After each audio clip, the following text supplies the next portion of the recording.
In the modern publishing landscape, regardless of whether you are independently published or traditionally published, generally speaking, as an author, you are in charge of your own social media. Now, for some of you, this isn't a problem. You excel at social media, you enjoy social media, and it's not even really a thing for you. But for a lot of us, that is not the case. Now, in most of these videos, I'm coming to you as something of a sage on a stage. I'm telling you all about the things that I've learned by being in the editing and writing business for 15 years and passing that experience on to you. However, this video is a little bit different. I am following the advice of YouTuber Ali Abdaal, who says that as a content creator, it is actually kind of our responsibility to learn new things in public. He and many other productivity creators have kind of come to this conclusion based on the book Show Your Work by Austin Kleon, as well as several other books that have come to the same conclusion. So that's what I'm doing in this video. In terms of social media, let's not lie about it, folks. I suck. I am terrible at it. It is not a skill I possess, and it's one that I'm going to have to create and cultivate for myself through education and through actual tactics. So, this video is all about what I, in my authorial capacity, am going to be doing with my social media and if you need some help on your social media, what you might want to do as well.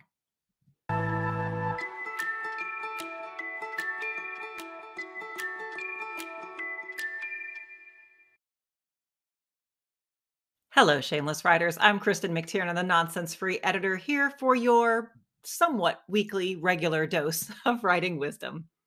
This video is all about social media, specifically the different social media platforms that are the most popular, specifically for authors and other creatives. Social media is very important in terms of getting word out about our books, particularly for those of us who are independently published. But even if you're not independently published, even if you got one of those coveted traditional publishing contracts, chances are you're not J.K. Rowling because nobody is J.K. Rowling except J.K. Rowling. Everybody else has to fight tooth and nail to get readers' attention, and social media is a big part of that.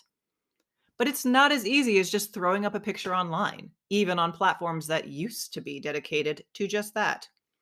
We're going to talk about Instagram on this video, and I'm not going to be happy. Spoiler alert. The first platform we're going to talk about for authors is, predictably, YouTube. This is the only platform upon which I have had any measure of success. Though it is slow success, and it is not in my capacity as an author that I have found that success. You're here on the Nonsense Free Editor channel, and you're not over on my other channel, Kristen Tells Stories, which is dedicated to my work as an author. So you know that. You know that it's not my books that are bringing people into YouTube. But the good news is YouTube has something now that it did not have when I first got started 3 years ago, and that is YouTube Shorts. YouTube Shorts are, I mean, let's be honest, everybody's trying to catch TikTok. They are the big dogs in town. They're doing really well, particularly for authors, which we'll talk about a little bit later. But YouTube Shorts is unique in that YouTube still has the best search engine optimization. People still come to YouTube and specifically search for things, whereas for YouTube, they just kind of mindlessly scroll. In addition to that, YouTube still has kind of a lock on viewer loyalty, I guess you could say. At the most recent VidCon, in addition to YouTube creators, there were also TikTok creators there, some of whom had well over 1 million subscriptions. But when they did a meet and greet, literally nobody came. It looked sad, and the creators in question were very embarrassed. But here's the thing. YouTube is unique in that it creates, I guess you could call it a parasocial relationship, where the people who follow people on YouTube are actually, I don't want to say loyal to, but they actually are invested in the YouTube creators they follow. Whereas on platforms like TikTok, they're not. They might enjoy your content, they might subscribe to you, but they're not like personally invested in you. They just enjoy laughing at your 15-second videos. That's not a bad thing. It's just saying something that if you're going to do short form video content, YouTube might be the place for an author to do it. Additionally, YouTube has recently come out saying that they have kind of facilitated it to where if someone enjoys one of your YouTube shorts, they will direct you to long form content. Long form content is more important to make money off of YouTube. I have just recently been monetized. Yay. Thank you all, by the way. So I have not yet dove into YouTube Shorts. Short form content is frankly baffling to me. I am just now figuring it out. However, it's not because I don't think it's worth doing. I really do think it is. I just need to kind of figure it out. But if short form content is something that comes easily to do, it's entirely possible that you can create an entire YouTube channel dedicated to nothing but shorts and grow exponentially. The next social media platform we're going to talk about, Facebook. Now, I know what you're going to say. "Ugh, nobody's on Facebook anymore, Kristen. It's a dying platform." Everyone says that. Everyone does. I understand why you think that. But there are 4 billion people on Facebook right now, right this very second. So, how exactly is it dying? I know it's the popular narrative, everybody, but guess what? It's not true. Facebook is still the biggest social media platform ever. But there is a caveat, and it's a big one. The reason people say that Facebook is dying is not because there's nobody on it and there's nobody engaging on it. They're saying that because the coveted, easily, I don't want to say manipulated, but the easily advertised to young demographic of people who just like throw their money at nonsense, they're not at Facebook. You know who's on Facebook? People over 30. Now, for me, that works out nicely. And it might work out nicely for you as well. Depending on your genre and who your audience is, Facebook could be a boon for you. Now, if you're marketing specifically to teenagers and young adults, like people up to 25, frankly, Facebook might not be for you because your audience probably isn't there. But mine sure is, because apparently people over 40 love them some Kristen McTiernan, and I appreciate it very much. The thing about Facebook, and this is something that's well known, so it's not new, you are basically punished for creating a page. But here's the thing, if you're selling something, you have to. Anyone who's ever been in peer to peer marketing, AKA MLMs, you know you're not allowed to do sales stuff on a personal page. They will ding you and put you in Facebook jail. So you have to create a page for your business. In my case, I have the Kristen McTiernan page, which is separate from my Chrissy Lee personal page where I talk to my parents and my cousins and stuff. It's not just manners where I'm like, okay, not everyone reads my books. No, I have to do that because I'm kind of like pitching my books. But the problem is, it is 100% pay to play. If you have a page, even if people follow you, for instance, I have a little over 100 followers, but I suck at this. I suck so much, you guys. I've had this page for a while, 2018. I have had this page since 2018, and I have a whopping 189 followers. Whoop-de-doo. The reason for this is there's no organic reach. People are not going to see your posts, even if they follow you, unless you boost that post or run an advertising campaign. It's not fair. I think it sucks, but here we are. But I still recommend having a Facebook page for your either your book series, if you only have one, or for your author business. Video content on Facebook does particularly well. They're really pushing it right now. Although, unlike YouTube, they don't want to do long form, like 30-minute videos, but they also don't want to do the whole TikTok model where it's short vertical content either. If you make a 3-minute video on Facebook that is native to Facebook, do not post a YouTube link because it won't, no one will see it, then those tend to do very well. And the good news is if you actually have a sizable following, it's something obscene like 10,000. Oh my God, I will I will never do that. But if you have over 10,000, you can monetize those videos. You can make money off of Facebook video. So if you are one of those authors who has already built up an audience, maybe you have several thousand and you would like to use ads and use boosted posts to gain more traction on your page so you can get to that coveted 10,000, you can be able to monetize your videos on Facebook. And the payouts, as I understand, are better than the AdSense you're going to be getting on YouTube. So it's definitely worth pursuing if you have the kind of audience that I don't. Yet, we're going to be positive here. Next on the list is Instagram, the bane of my life. I'm going to be a little salty in this section because Instagram used to be my absolute, my only social media that I loved. I legit loved Instagram. It was a genuine joy for me with zero downsides. I mean, yeah, I only had about 300 followers and most of those were bots, let's be honest. But I loved it.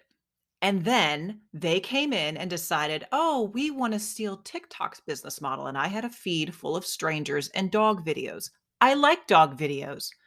But that doesn't mean I wanna see them instead of what my friends are doing. So, yeah, I'm mad at Instagram, and so are a lot of other people, including Kylie Jenner. Now, because of Miss Jenner, not a fan of the Kardashian family, but so glad she said something. Instagram right now has kind of reverted to what it used to be, in that you have the option to only look at people and creators that you follow, but that's going away. So I do want to emphasize that right now, the CEO of Instagram himself has said that video is the future. Short form video is where Instagram is at.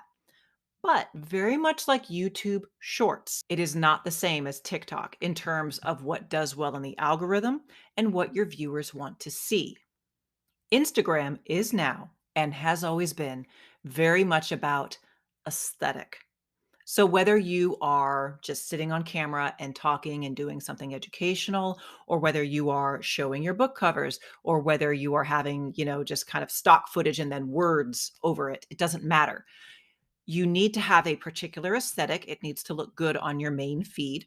It also needs to have nice music. It basically needs to be a much more enjoyable experience for the audience versus on TikTok. It's very much about trends and what's trending right now and particular songs that are doing well.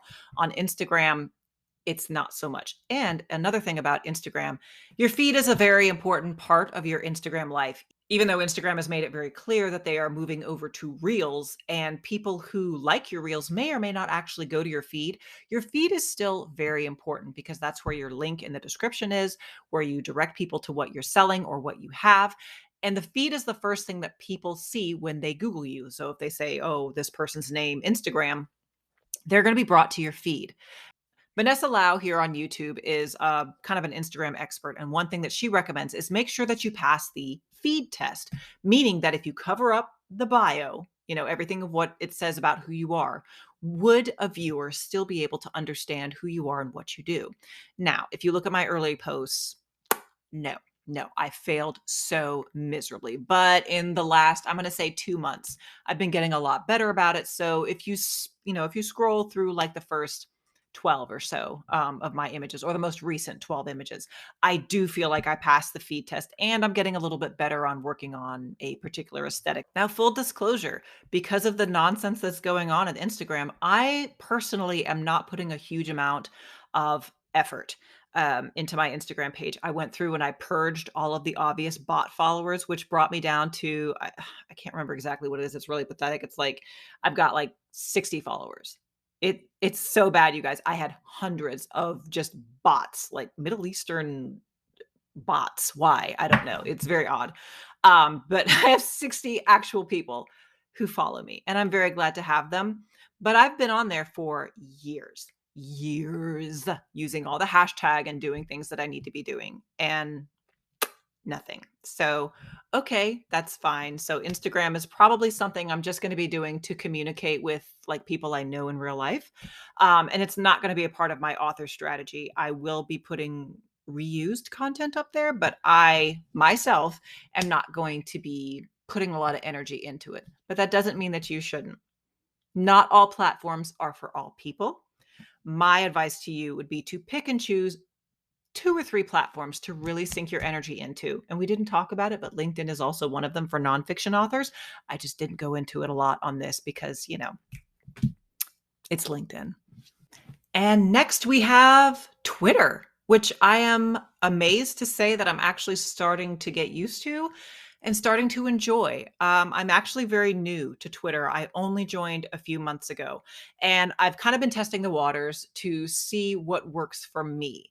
Now, like most of the other platforms, I am doing my editor content over there, and I'm also doing my book content. So it's kind of a man for all seasons kind of a thing. But like I mentioned before with YouTube, each platform is very much its own thing, and Twitter is definitely very much its own thing. As an author, I would highly recommend coordinating with other writers.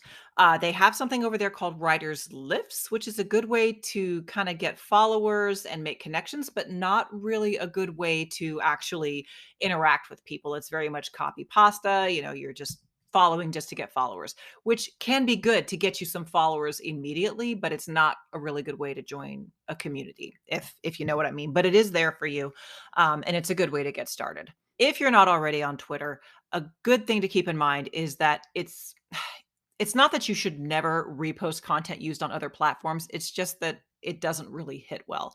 If you post a YouTube link, for instance, all you're going to get is the link. A lot of times the preview doesn't even show up. If you click that box, like when you post on Instagram, they're like, do you want to post to Twitter too?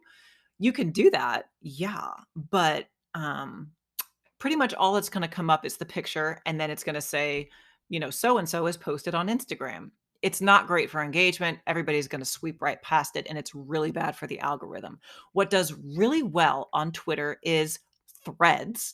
You shouldn't do exclusively threads, but having an informative Twitter thread is probably the best way to make friends on the platform, which is kind of what I'm there for. And then also, Twitter is not the place to constantly pitch. From what I've seen, the majority of people that I follow pitch their book or their course no more than once every 2 weeks. And this is because the primary purpose of Twitter is kind of conversation. And nobody wants to have a conversation with you if all you're doing is say, hey, buy my book. Have you bought my book yet? Here's what my book is about. So, Twitter in particular, much more so than Instagram or YouTube or TikTok, is much more about conversation. And text only posts do well, as opposed to literally every other platform where if you don't have a picture or a video, no one is going to interact with you, even on Facebook, which is so annoying. And last but not least, we have TikTok, the platform that is making all other platforms shake in their boots and also change their algorithms, which is annoying. I have only very recently started TikTok, and I have done it for one reason and one reason only, because authors on TikTok are killing it. Book Talk is huge. This is a great way to find an audience. Now, full disclosure, and this is important to say, the authors who are doing best in terms of book talk in particular are romance, specifically spicy romance. The reason for this is the reason that the genre is doing so well as a whole. It's because romance readers are voracious readers. They will read quickly, they will tear through books and move immediately on to the next one. Not all genres are like that. So even though I am starting a TikTok, and unlike the other social platforms, my TikTok will be exclusively about my books and being an author and things like that. I'm not doing my editing business over there. I'm not trying to get clients over there. No, all of my other platforms do that. TikTok is not. TikTok is just about books and connecting with readers, not other authors. So I've only been on TikTok for about a week. I am far, far short of the 1,000 followers that you need in order to put a clickable link in your bio. However, I am actively pursuing more people to follow, and hopefully they will follow me back. So even though short form video content honestly doesn't come to me naturally, I don't really understand the appeal, especially as big as it is. It does seem to be the way that the wind is blowing, and trying to ignore it, especially for people who sell creative things like books, it's not a good idea. So if you don't have a TikTok right now and you have books to sell, I would highly recommend at least dabbling in it. Even if you only use TikTok for books like myself and not really for your own like personal edification, I'd highly recommend. Now, I will keep everybody up to date in terms of if my sales go up or if I get a bump in page reads, fingers crossed, even though I don't write romance. But I'm hoping I get a blip on it. It would be really nice. As a final recommendation, I would say that if you're going to reuse content across platforms, at least do a little bit of work to tailor that reused content to the platform in question. For instance, if you're doing it on Twitter and it's text only, obviously, if you're putting it over on Instagram, you want to add a beautiful image that goes with your aesthetic to go with it.